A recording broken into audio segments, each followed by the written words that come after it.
आज गुरुवार असल्याने रात्री 9:15 वाजता बाबांच्या पालखीची मिरवणूक निघेल। आज गुरुवार होने के कारण रात 9:15 बजे बाबा की पालकी की शोभा यात्रा निकलेगी। आता शिर्डी माझे पंढरपूर ही आरती होईल। आरतीनंतर दर्शनास प्रारंभ होईल। अब शिर्डी माझे पंढरपुर यह आरती होगी। आरती के बाद दर्शन कतार शुरू होगी।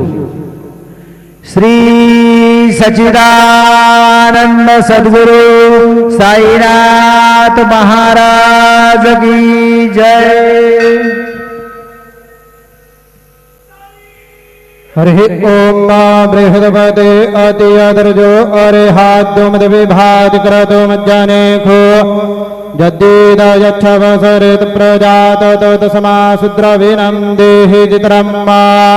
गुरुर्ब्रह्मा गुरुर्विष्णु गुरुर्देवो महेश्वरः गुरुर्साक्षात् परब्रह्म तस्मै श्री गुरवे नमः।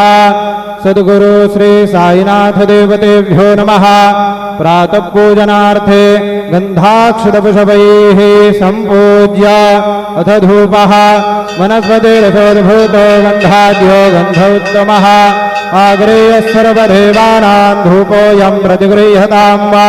धूपमाघ्रापयामि ददीपं साज्जन्यवर्धसंयुक्तं वह्निनायोदितं मया। दीपं गृहाण देवेश त्रैलोक्यदिविरापः। दीपं दर्शयामि नैवेद्यार्थे उपहार नैवेद्यं निवेदयामि।